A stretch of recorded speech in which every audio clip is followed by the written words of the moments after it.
Welcome to Own It, Your Business and Your Life with Nicola Cairncross and Judith Morgan. In this podcast, we're going to cover everything you need to embrace to become a successful entrepreneur, marketing, money, and much, much more. How to create a business doing just what you love. How to own it, your business and your life. This one will be fast, funny, feisty, and very lively. So sit back and enjoy the show.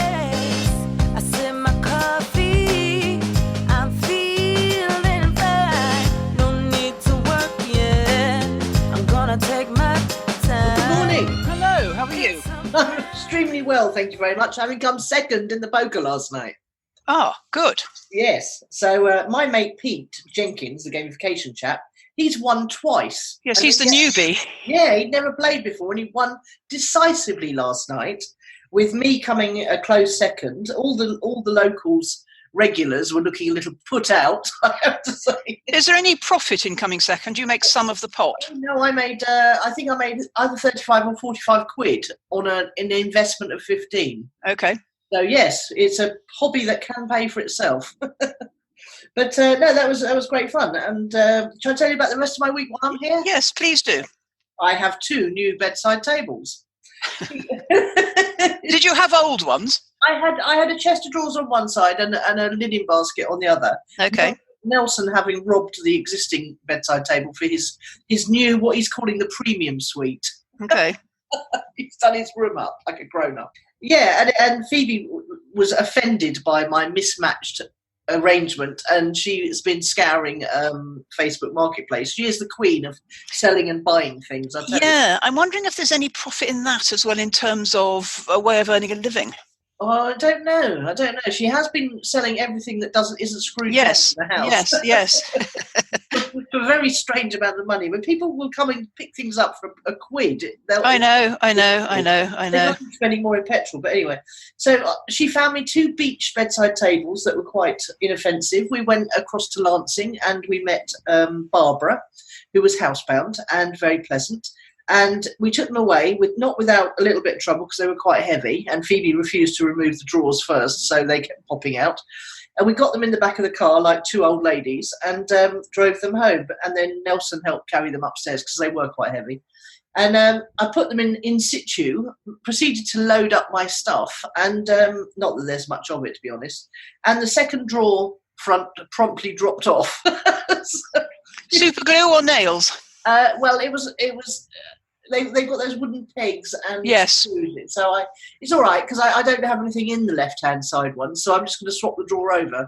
Okay. Because I need a drawer that I can pull in and out on one side. But you can make it look shut, but you'll just never use it. You mean? Yeah, exactly. Yeah. Yes. Yeah. So, but you can't argue with 15 quid each, so that's 30 quid for the pair. I didn't haggle. I'm not very good at haggling, and I didn't. No, me neither. No, I mean just it's so cheap, it's ridiculous. So that was good. And yes, MasterChef started. And true to your predictions, Judith, that poor man went out in the first round.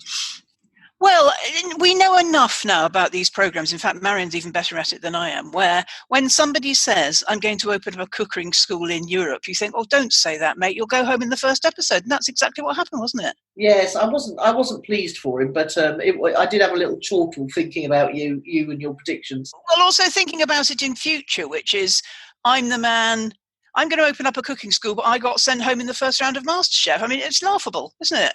Yeah, it is a little bit. But I think, yes, so they do edit it to pick out the worst bits and knowing what's coming, I think. Editing with the benefit of hindsight is a wonderful thing. I think they encourage people to talk themselves up. Yes, I think they would. And it's always the people on the singing show that end up, the ones that they go down and film them in their home environments. It's always the ones who are really, really confident that don't get through. Often, yes. Often in fact that's not a very nice thing. It's because they're either go and film them because it's worth it because they're going to be great and they're going to go a long way, or the opposite, which is we can get the maximum amount of taking the mickey out of them. Yes, in a very subtle way. Yes. So what's your week been about then? Well, I'm going to tell you a story. Okay. I would like you to listen to it all the way through without comment. Mm-hmm. And then at the end I'm going to ask you a question. So it's a bit like an exercise in précis that we used to do at school. Do you remember that? Yeah. Right. So my friend Daphne that writes books taught me 30 years ago that all good stories hinge on a moral dilemma, and this one is no exception.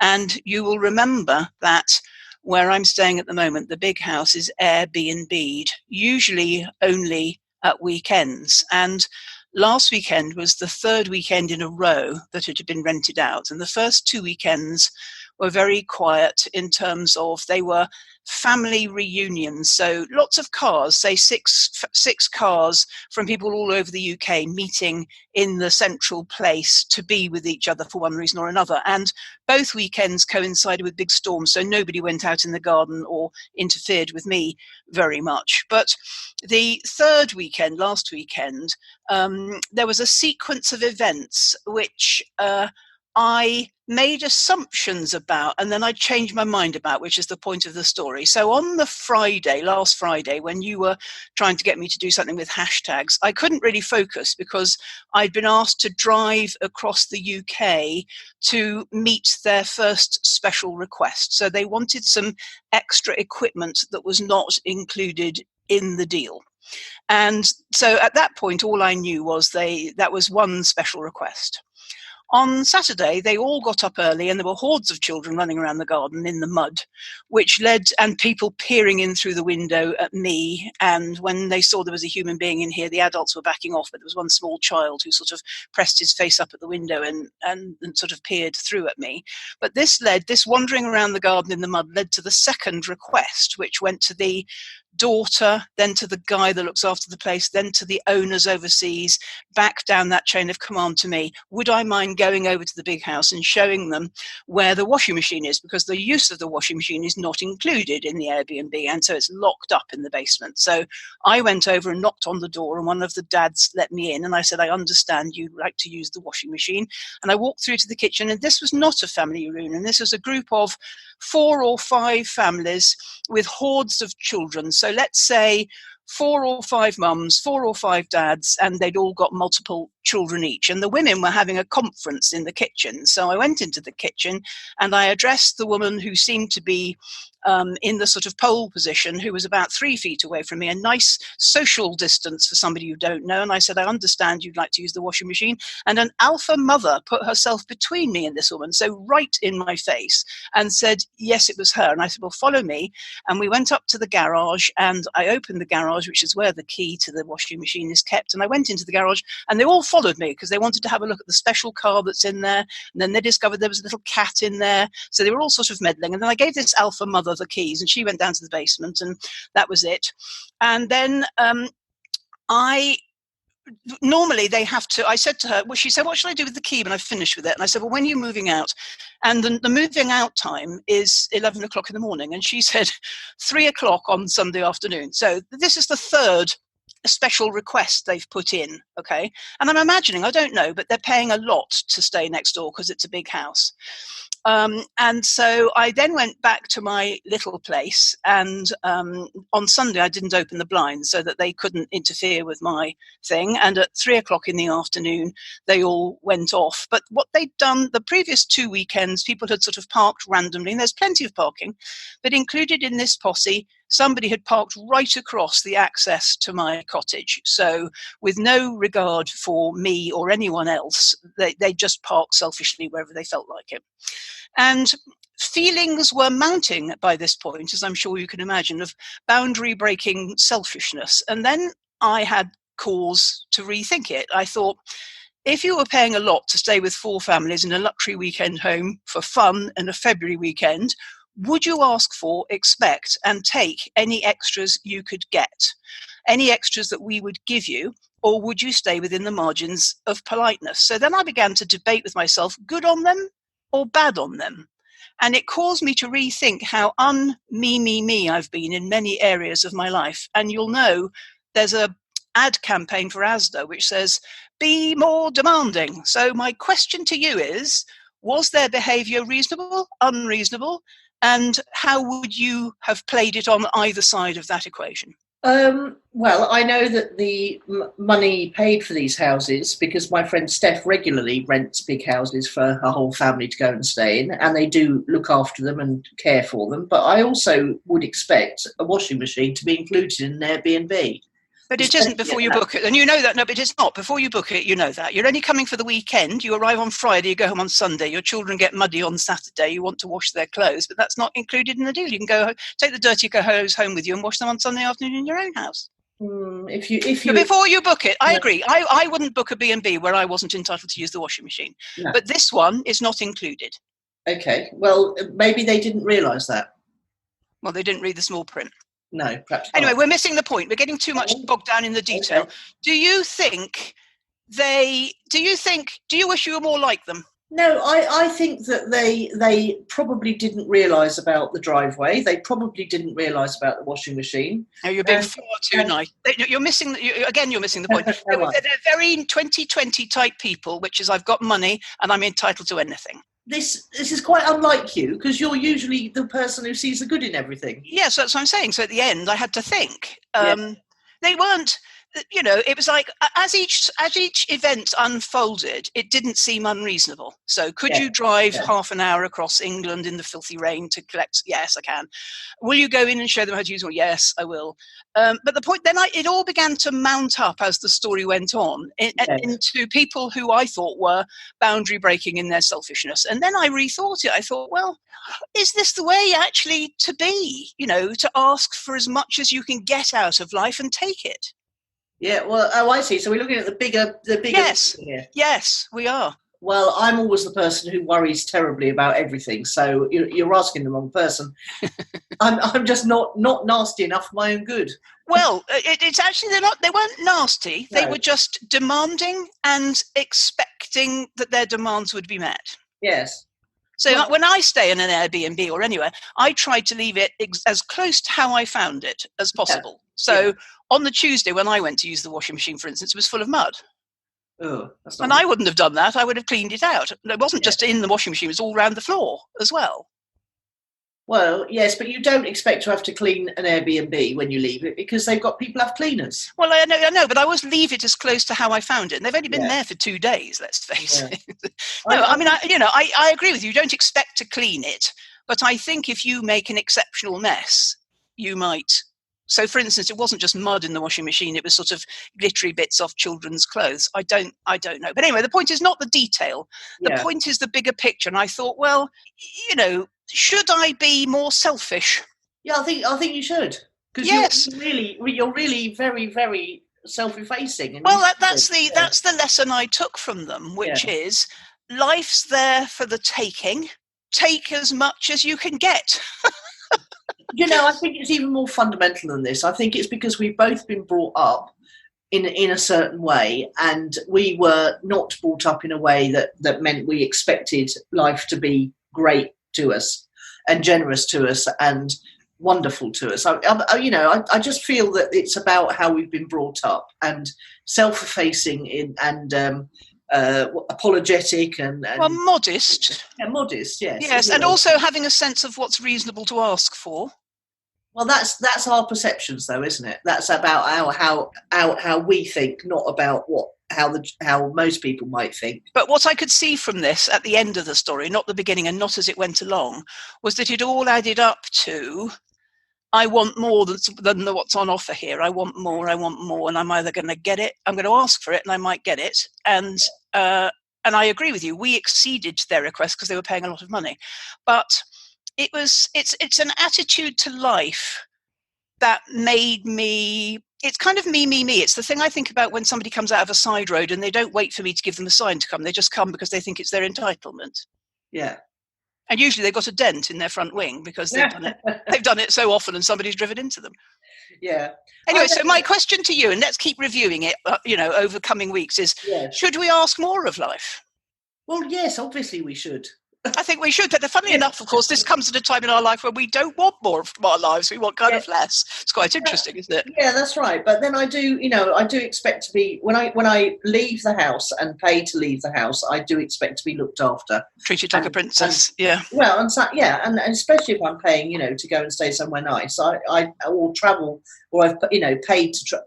I mean, obviously, if you're paying cattle class, you can't expect anything at all. But if you're paying, say, business class or whatever, I would expect to be looked after properly. And if I'm staying somewhere nice, I would expect to be, I would expect there to be the things I need there to be. It does sound like their first request was a bit unreasonable. No, it wasn't particularly. I had to go and get a high chair and a travel cot.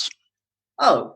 Well, again, that's, if you're going to rent to families, you should have those things, I think. Well, or you, the renting family, go somewhere where they are included. Nobody thought that was unreasonable, okay? Or nobody thought any of it was unreasonable, but it's the attitude that I rubbed up against, particularly this woman inserting herself in my personal space. Yeah, well, and then their entitlement to follow me into the garage and start, all the dads wanted to come and look at the Tesla, and all the children wanted to pet the cat, and then everybody was worried about whether the cat could get out of the garage. It was like a mob scene over there, to be honest. And it just kept, the more I looked at it, the more it's like, God, these people live a life that's so different from mine. I think I'm more respectful, I think. Yes. And I don't have a sense of entitlement, I don't think. And the funny thing is about business class, I probably wouldn't ask for anything that I didn't think was included.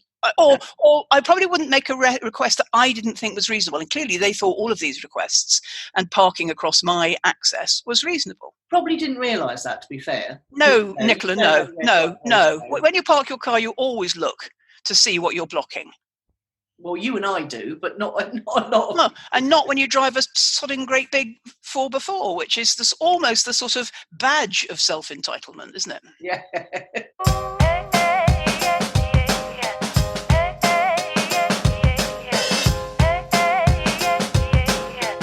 Anyway, let's move on. Tell me what's fueled your fire.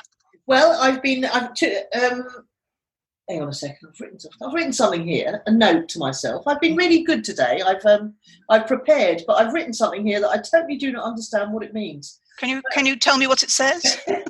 Well, the first thing is the 7-day challenge. I've got. No, please, no. Your 7-day challenge. Yes, my 7-day challenge. Thank heavens. Okay. Yes, and I've just realised what my note means. 40 parts.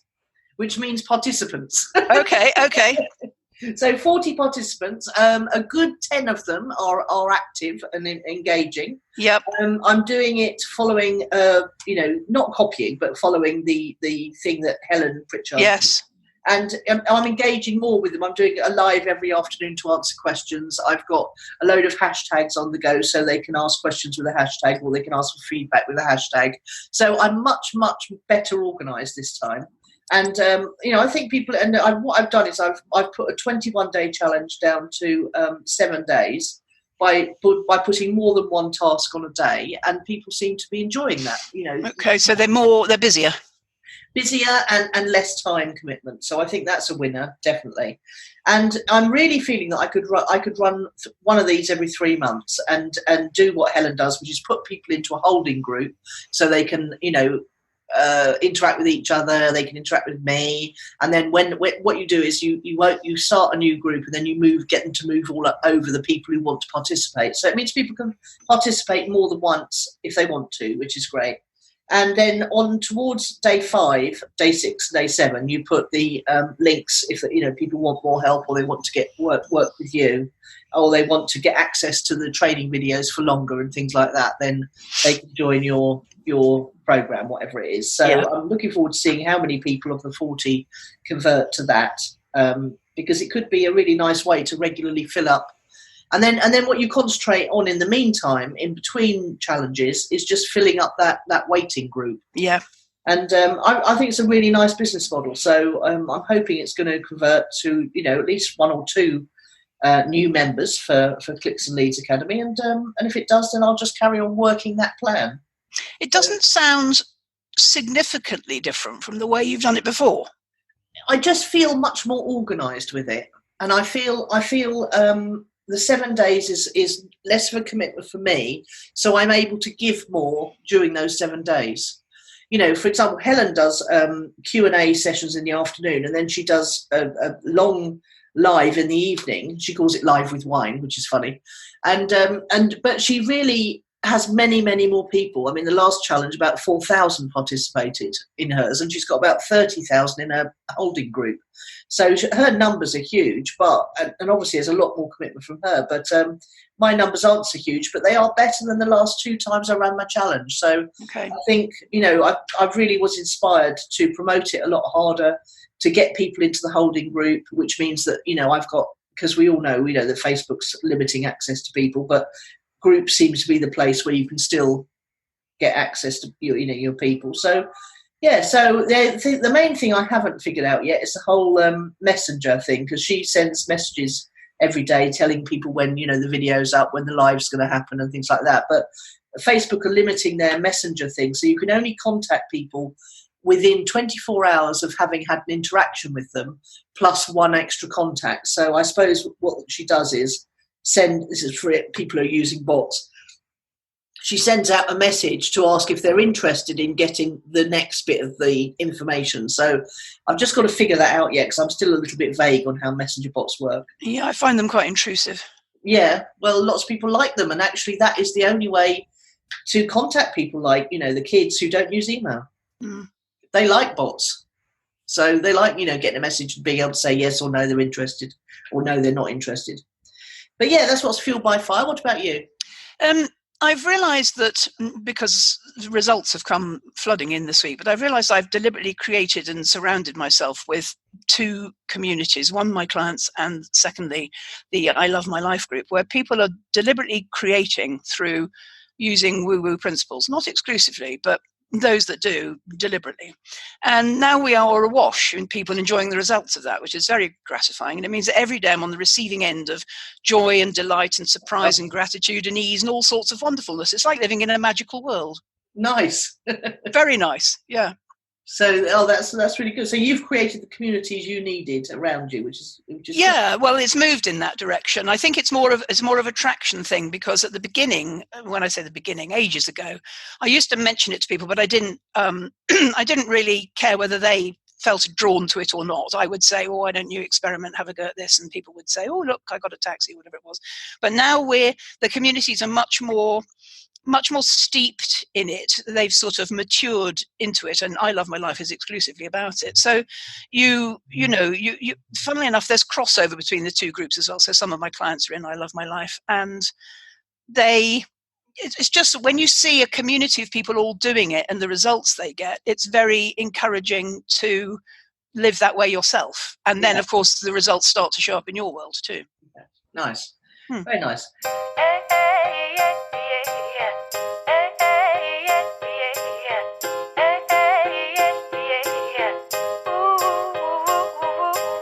Okay, good stuff. So moving on to focus of the week then. Yes, I shared this meme on Facebook from Elephant, and Elephant is a very nice, I don't know what you'd call it really, website, blog, online newsletter, community forum thing, where writers share content on the spiritual side, but not exclusively so. And the meme was called 10 Painful Truths, and I put it out, and somebody took issue with me on one of them, which was quite right actually.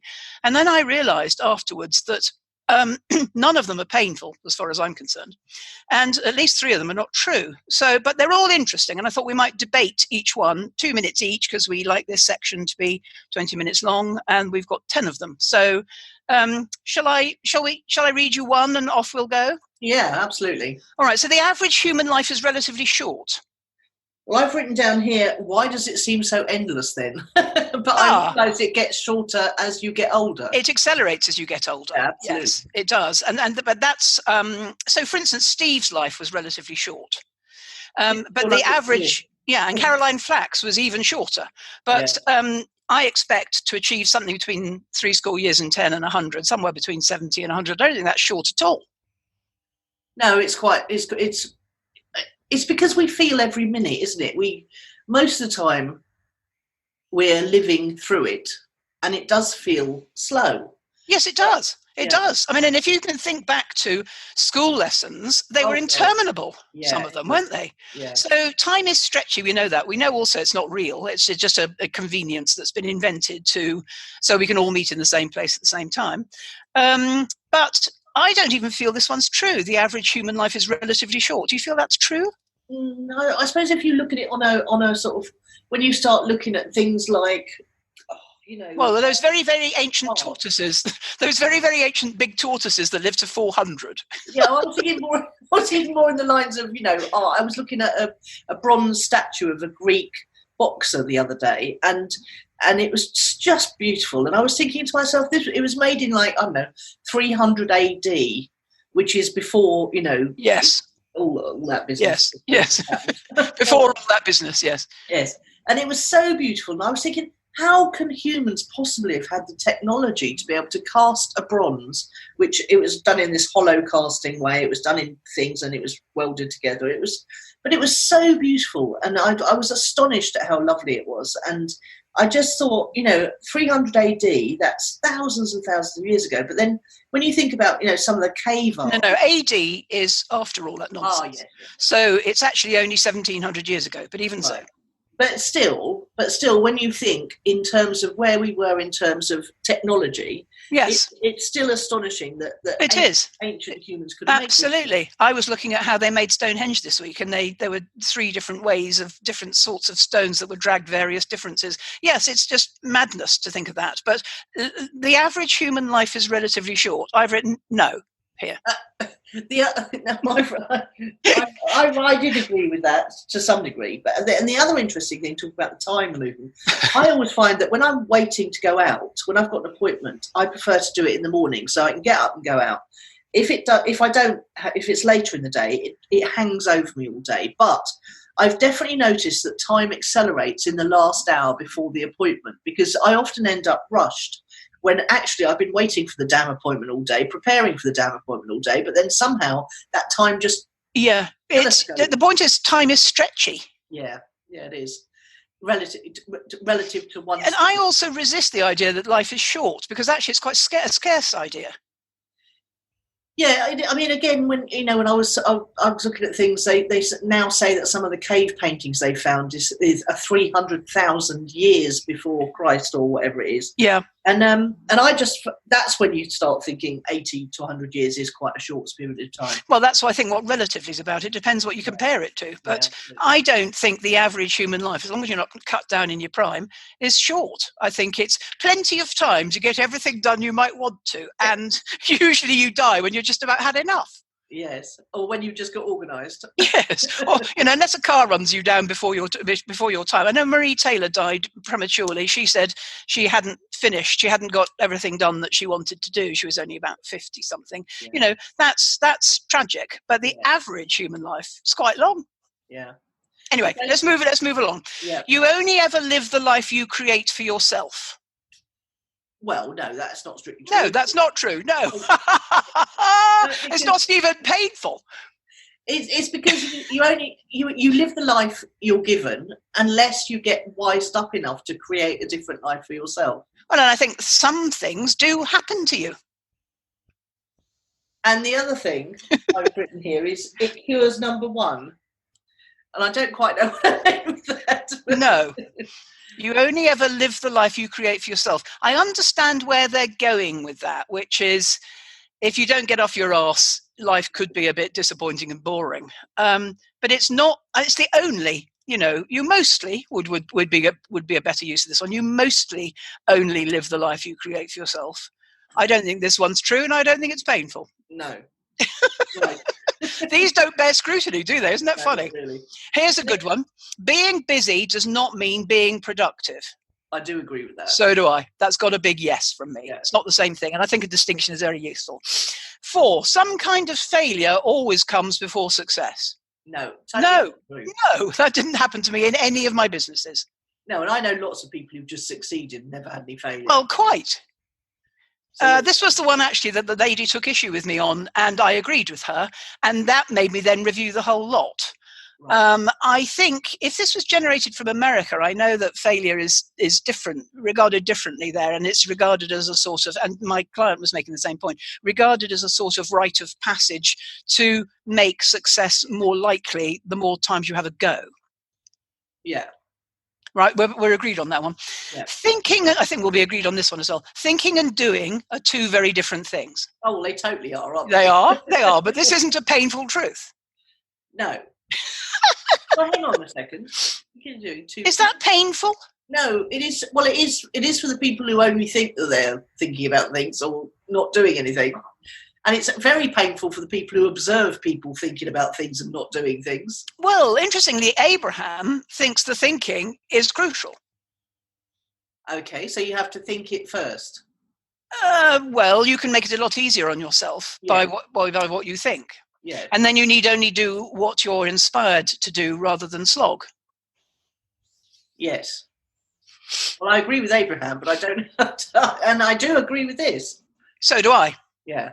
So do I. Not painful, though. No, it's not. Number 6, you don't have to wait for an apology to forgive. Well, you're probably best not to wait for an apology. apology. I agree. I love this one, actually. Yeah. This is a truth. You don't have to wait for an apology to forgive. Yeah. Because, of course, we now understand, because of all the self-development we've done, that failure to forgive only hurts us and the other person slightly irrelevant in all of this. Yeah, that's right. And actually, I would say that the ability to forgive is the second best learnt skill after the ability to feel grateful. What about kindness? Kindness is good. You haven't got it in your top 3. What, to make you happy? Well, it's my sister-in-law's number 1 value. Well, I'm very new to all this, as you know. Yeah. So I haven't actually got a top 3 yet. Yes.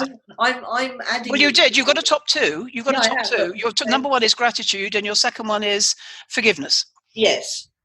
What's my third one? You don't need a third one, really. Learning to live in the moment. Okay.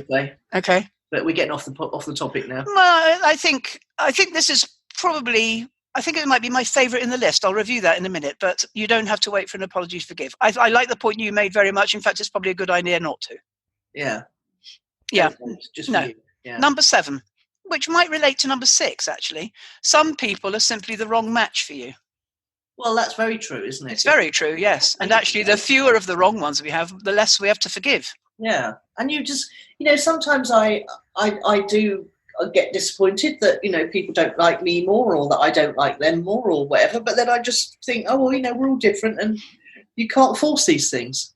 I wonder what's the key to this one. Because actually, it's quite subliminal in a way. There are some people you just can't help liking or loving. Yeah. And other people who are quite testing but worth it. Yeah. Well, I remember the first time I ever clapped eyes on you and Steve and I said, oh, we got a live one here. Well, thank heavens. You wouldn't want to be dead, would you? No, well, what we meant was, energetically speaking, you were a match for us. That's what we sort of meant when we said that. No, you just like me because I ate black pudding. No, and I do remember the minute I saw you walking down the hallway of the Acacia, clad entirely probably in pink. No, navy blue with horizontal white stripes. But your memory is shite. I don't know why you ever try to make up. It doesn't really matter, I suppose. If you can see these pictures in your head, it doesn't matter whether they're true or not, does it? No, it's a good story anyway. Yes, it is, yes, and I'm sticking with it, yeah. Okay, number 8. It's not other people's job to love you, it's yours. Yes, this is I agree. Truism, yes. It's a good one. Yeah. It's not painful. Well, actually, no. It might have been painful to go through it. Yeah. Yeah. It's not painful now once you've embraced it, but there might have been points earlier in our lives when we were in pain because the people we wanted to love us didn't, or didn't do it in the way we wanted. Yes, God, many times, hundreds. Yes. I put in hundreds on that. Yes. Including in my own example, my parents. Yeah. They didn't love me the way I wanted to be loved. They didn't appreciate me for me. Yeah, that's a real shame, isn't it? Yeah. And that's probably leading to why you don't park over people's driveways and always clean things up after yourself. I think they brought me up to be a nice person, but I certainly have forgiven them. Number 6, I've forgiven them, and they have apologised as well. But it's not other people's job to love you, it's yours. And I think the more we love ourselves, the more lovable we become. Yes, Because you're much more grounded and secure and not needy or demanding or dramery. Yeah. Phoebe and I had an interesting conversation about this the other day, because she sadly had to knock her new relationship on the head because it wasn't working for her. And all I could think about was how he would feel. And she said, Mum, it's not about that. It's about how I feel. Yes, quite. I'm your daughter. Why are you worried about him? because I'm, I don't know, narcissistic, I suppose. I was imagining that he would feel exactly the same way that I would feel. And Phoebe very swiftly disabused me of that fact. And she was, she did it nicely. She did it kindly. She did it on a day when he wasn't at work, so he didn't have to, go to work and everything. She did it as well as she possibly could and decently. But, I would have been racked with narcissistic pain and guilt. I'm not sure. I mean, I know that you often describe yourself as a narcissist, but in this example, I don't think that's right. Just because we have sympathy. Yes, exactly. Just because we can feel like what it's like to be dumped. I mean, I know we try to dump as nice as way as possible, but actually, however nicely it's done to you, you do still feel bad. Well, he didn't see it coming, bless him, because he thought they were getting on fine. So it was a bit of a sad situation. But she, like I say, she did it as well as she possibly could. So and now she says I can move on with my life, and he can too. Yeah. What's worse is ghosting people. I hate it when people ghost people because you've got no closure there. Well, because we're too cowardly to say the things that we know are going to hurt other people. Yeah, exactly. Right, next one. Number 9. What you own is not who you are. Oh, that's true, isn't it? It's true. I don't think it's painful. Painful? No, it's not. No, isn't it weird? What you own is not who you are. It might be more painful for someone who's got all the goodies and is still not happy. Coming to the realisation that it doesn't buy them anything. Also, it speaks to me, and I didn't notice this before, to the story I told you at the beginning about the people last weekend. Their psyche was a little bit like that. Well, they thought that what they owned was... It's entitled. Yes, it's entitled. Yeah. If you own stuff, you might behave if you own a lot, you might behave in a certain way. But actually, the rest of us don't care. Right, then. And this one, number 10, we talk about on here a lot. Everything changes every second. Every second, I underlined that bit, and I thought, not sure about every second, but everything changes all the time, doesn't it? Yeah, all the time. And I think that is true. It's not painful. No, and in fact, it makes things less painful if you realise that. I think if you embrace it, yes, and there's a lot of cliches around the concept of life being a roller coaster, but we often reach the conclusions when we're debating things on here that it's about everything's about change, and certainly some of the problems I have with my clients are when the world no longer wants what they're selling. Who was I talking to this week? I can't remember now. It might not have been a client. It might have been something in the news or something, and it's like, well, the world doesn't want that anymore. We're all moving on. Yeah. I had a very interesting long conversation with Nelson yesterday. He came into the kitchen when I was washing up and said, Mum, I want to talk to you about something really serious. And I immediately thought that I'd done something to annoy him. I don't know why. And I don't, they made me feel very welcome here, but I am very, very aware I have just bust in on them. Yeah. But anyway, no, it turned out to be about his career. And we were talking about, he was saying about these feelings, how he's racked with feelings. 1 minute, his courses, he's only got 3 months to go on his degree. And he's struggling a little bit because he can't see the point going in, but he wants to finish the degree, and so we had a long conversation about how he feels on any given moment about his course and the tutors and the other people and whether it's worth finishing or not. And he talked himself back into staying, thank goodness. But I was trying to explain to him about this, about feelings, how they come and go and how they change all the time. I explained to him about them. I like the description. It's Mike Neal, isn't it, who talks about feelings being clouds that just pass by and they reflect in the windows and then they're gone. I do think you can overthink feelings. I do think they are messengers. I'm glad he's decided to keep going because at 3 months he's close enough. Absolutely. But if it had been in the first year or something, I wouldn't necessarily have blamed him. I know he's overcome this once before as well. I think that illustrates your point, which is because this is not the first time he's done that in a degree course, 3 or 4 years. I don't know how long that is. It's come and gone, come and gone, come and gone, come and gone. And, if you live in your head or even in your feelings, these things do go round and round a bit. Yeah. And I was explaining to him how every time if he decides to finish it, he's got to give it everything, and he needs to catch those thoughts that make him feel bad about it. He needs to catch them and change them quickly, because he's not going to be able to finish it joyfully. I said, if you're going to go for it, you might as well go for it, and finish it joyfully and do the absolute best you can, and just catch those negative thoughts, because the negative thoughts about it are what's causing these bad feelings. I certainly think that route's the best. The second best is I'm just going to grit my teeth and finish it because I'm so close. Yeah. You said earlier, I've just said the opposite to feelings a signpost. What did you just say about signposts or something? Well, I do think, I live in my head very much. Yes. And I'm not racked by emotions, but I feel emotions all the time, and I think they're trying to tell me something. I think everything's trying to tell me something. The story about the next door neighbours last weekend is trying to tell me something. I can learn something from listening to you talking about the feelings that Nelson's having. I can even feel some of the feelings that Nelson's having. Yeah.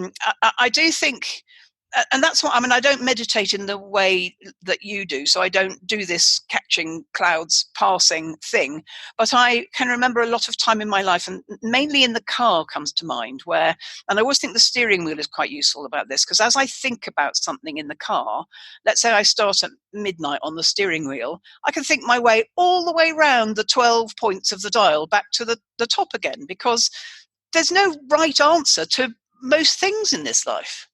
No, there's only the answer that feels right at the time. For now, yeah, yes. For now, yeah, absolutely. When I was an accountant, lots of people used to say, tell me what's the right thing to do. I said, no, you tell me what you want to achieve in your life, and I'll tell you the most efficient way to achieve it. They wanted me to make their decisions for them. And right. I think that because life feels big, what shall I do, Mum, is when you're pushed and pulled, isn't it? You feel one thing, but you think another, or you think one thing and you feel another, or whatever it is. And I think all of these things are intel.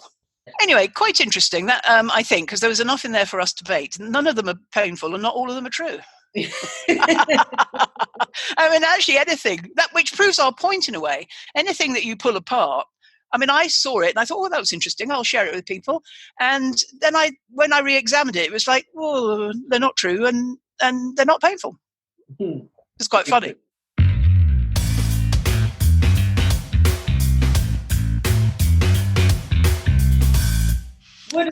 Yes, you tell me yours. No, you tell me yours first. Oh, manifestation, going back to my point of what's fueled your fire, which is I'm living in this world now where I and other people are having these wonderful manifestations. Not every moment, not every second, like number 10 said, but more often than not.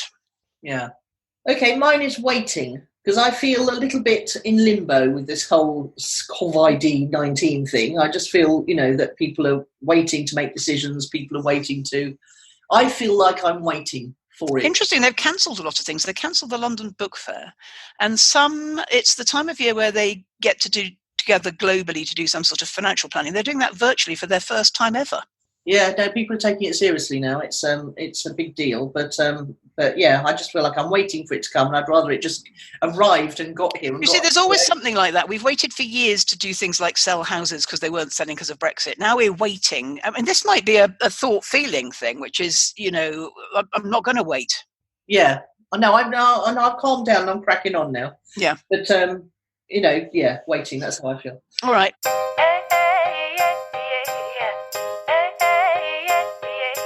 Project updates, anything? Yes, I have actually. I still haven't heard, which is really good news, from the BBC Writers' Room. Okay.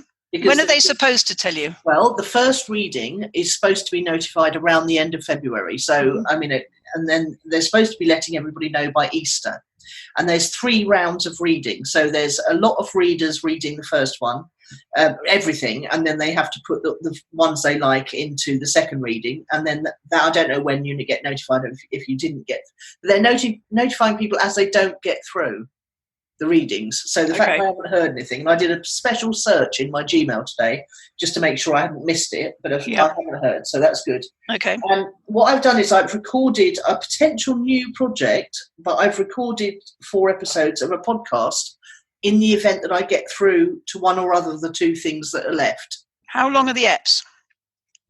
About 12 minutes. Okay. so they're not very long. But I thought it'd be nice to capture how I feel about writing generally, and what got me started, and you know, how I've gone about it, and what I've used to learn how to do it, and then the fact that episode 3 is about me entering these competitions, and then episode 4 is about waiting to hear, and the fact that I did hear from one of them in a negative way. I didn't get the Curtis Brown bursary. Okay. And I felt fine about it, completely neutral. That would have been the most difficult one. Didn't get the bursary, but does that exclude you? Well, it excludes you on price from going, but they didn't invite you to go either. Was it 2 no's or 1? No, it was 1 no. I didn't get the bursary, which means that you couldn't afford to go. But are you still in the running? No, because there's no way to pay for it. It's a rather expensive course. But the other thing about it was my least favourite one as well, because it would have been the most difficult one to do. Yeah. In terms of it was over 17 weeks or something, wasn't it? 17 weeks travelling to London every week. Yeah, not great. Yeah. And so I'm still waiting to hear about the bursary for the 10-day intensive, which I'm very, very keen on. And yes, that would be really good. I'd love that. And then the BBC Writers' Room is the top one, really. Okay. So yes, I'll let you know. But I've got a potential project on the go. If nothing happens, then it won't be worth doing the podcast yet. If something happens, then it will be worth it, because I can then follow my progress through the project. Okay. Which will be nice. Okay. What about yourself? No, nothing. No? Okay. I don't do project updates. Have we got anything else to say? Have you got anything else to say in this section? No. Okay. That's it. All right. Who or what's impressed you? Well, The Outsider. Oh my God. It's not, I watched 2.5 episodes. It's written by Stephen King, and it's not so much horror, because there's not very much horrific happening. There was an inciting incident at the beginning, but the rest of it's all about a detective trying to work out what's going on. And it's so well done, Judith. It's set in modern day, but it's got a sort of 1950s retro feel. The way they've coloured the screen and everything makes it look a little bit sepia. And but it's in colour. The music / soundtrack is absolutely awesome. I mean, it makes your heart thud. I mean, several times my heart must have stopped several times in the first couple of episodes. Halfway through episode 3, it did get a bit scary for me to watch on my own. So I've now roped the children in and made them catch up, so that we're all watching it together, which is great fun. And it's just so well done. It's written by Stephen King and Richard Price, the adaptation of his book, and it's from a best-selling novel, which has done really, really well. But there's also 2 other writers who've collaborated with Richard Price and Stephen King on it, and one of them is a woman. So that's nice to see. And which channel's this on? It's on Sky or Now TV, if you want. Okay. Yeah, no, I don't have those. Yeah, I mean, you know, if you're a remotely sensitive soul who doesn't like anything a bit spooky or supernatural, don't watch it. No, Stephen King. You've only got to say the word Stephen King. Yeah, but for my body. Yeah, he has got some books that aren't. Oh no, he's excellent. He's excellent of his genre. But and the acting in this is just awesome. And who's in it? There's a new Mendelsohn, an Australian actor who has been quite a heartthrob in Australia, but now is breaking into Hollywood. And he's a real craggy character actor. He reminds me a lot of Steve McQueen. And he's just brilliant. And all of them are. There's so many great actors in it. It's really well done. I'm enjoying it enormously. A lot of great actors in the world, aren't there? Yeah, there are. Yeah. What about you then? Well, mine's a television programme. Have you ever seen Ally McBeal? Yeah, I didn't like it. No, quite. I've never seen it because it was in the decade when I didn't have a telly. But it's on Amazon Prime, and Ally McBeal herself spends a lot of time being the single most annoying female character on television. I think that's why I couldn't stick it out. Yeah, no, absolutely right. But the music's absolutely fabulous. There's a woman called Vonda Shepherd who appears in the bar scenes, which account for about 50% of each episode, and on the soundtrack. And she does versions of wonderful songs, which are often better or different in a good way to the original, which is something I don't often think. And lots of icons appear, like Al Green, Macy Gray, Barry White. Okay. And many of the cast can sing really well and take to the stage. And there's even a musical episode of the show, which they did on Grace too. I'm not sure about that. I think it's indulgent. I hate those. I think it's indulgent, but it's just about okay if you love the show.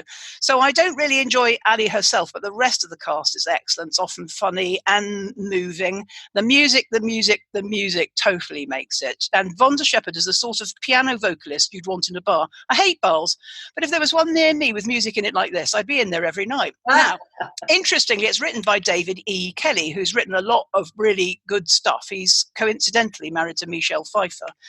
But it's also set in Boston, Massachusetts, which is a city I adore. There's lots to love in this program. But David E. Kelly was a lawyer before he decided to become a screenwriter. Oh, interesting. So it's not Ally McBeal that's impressed me. It's the music in Ally McBeal that's impressed me. Yeah, funny how things can make things, isn't it? Well, this television again with this. I don't know where the speakers are, but it's a weird thing because this happens in adverts where the volume suddenly goes up. Yes. Well, in this show, the theme tune is really noisy. So I've constantly, when I watch it, I've got to have the remote almost in my hand all the time because the dialogue's too quiet and the theme tune is too loud. And it's just like up, down, like a bridesmaid tea. But the music where I love the whole thing. I love singer-songwriter type music. And Vonda Shepherd is a brilliant vocalist, unique, actually.